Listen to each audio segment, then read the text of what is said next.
நான் சிவில் இன்ஜினியருங்க. நான் வந்து டிப்ளமா சிவில் படிச்சுட்டு, பிஇ சிவில் படிச்சுட்டு, சிவில் இன்ஜினியராக வேலை செஞ்சுட்டு இருந்தேன் ரொம்ப வருஷமா.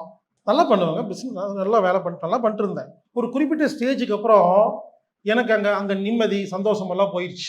24 ஹவர்ஸ் வேலை செய்கிறது, பொறுப்பு எல்லாம்.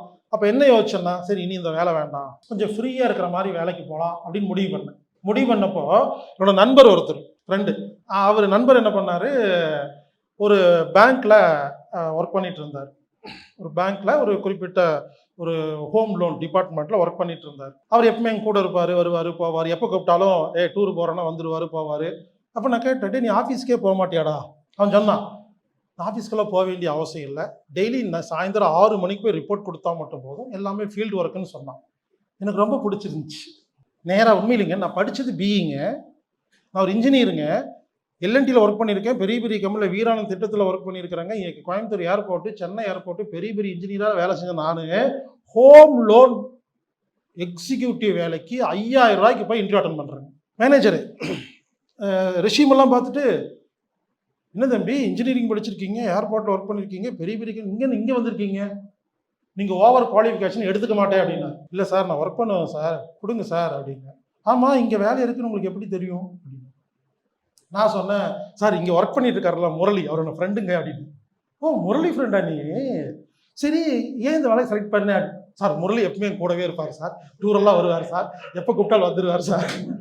அவன் தான் சொன்னான், சார் 6 மணிக்கு வந்து ரிப்போர்ட் கொடுத்தா போதும். உண்மையிலைங்க நடந்த சம்பவங்க.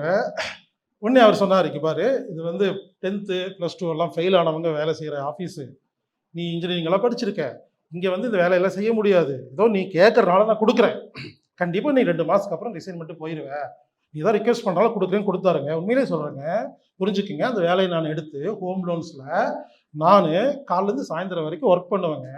எப்படி ஒர்க் பண்ணுவேன்னா, நான் எனக்கு எப்போ எனர்ஜிட்டியாக இருக்கோ அப்போ ஒர்க் பண்ணுவேன், எப்போ டயர்டாக இருக்கோ தூங்குவேன், சொந்தக்காரன் கல்யாணத்துக்கெல்லாம் போவேன், வீட்டில் யோகா பண்ணுவேன், எல்லாம் பண்ணிவிட்டு வேலையும் பண்ணுவேன், எனக்கு பிடிச்ச மாதிரி வாழ்ந்தேங்க. உண்மையிலே சொல்கிறேங்க, மாதம் சுமார் 1.5 லட்ச ரூபா சம்பாரிச்சாங்க. நான் சொல்கிறது பல வருடம், ஒரு 20 வருஷத்துக்கு முன்னால். மேனேஜருக்கே 25,000 ரூபா சம்பளம். ஒரு பாப்பா டே என்னோட பயங்கரமாக சம்பாதிக்கிறேன். உண்மையிலங்க எதுக்கு சொல்ல வரேன்னா, நான் ஹாப்பியாக வாழணும், எனக்கு பிடிச்ச மாதிரி வாழணும், யாரோட கட்டுப்பாட்டில் இருக்க மாட்டேன், ஆனால் சம்பாதிக்கணும் அப்படிங்கிற கான்செப்டை சின்ன வயசுலேருந்து ஃபாலோ பண்ணிட்டு இருக்கிறனால எனக்கு அந்த வேலையை செலக்ட் பண்ணுங்க. நான் சந்தோஷப்பட்டேங்க. யாராவது வந்து நீ இன்ஜினியரிங் படிச்சுட்டு ஏன் அந்த வேலை செய்கிறேன்னு கேட்டால், ஆமாம் நான் ஹாப்பியாக இருக்கேன்னு சொல்ல அந்த தில் எனக்கு இருந்ததுன்னு சொல்கிறேங்க.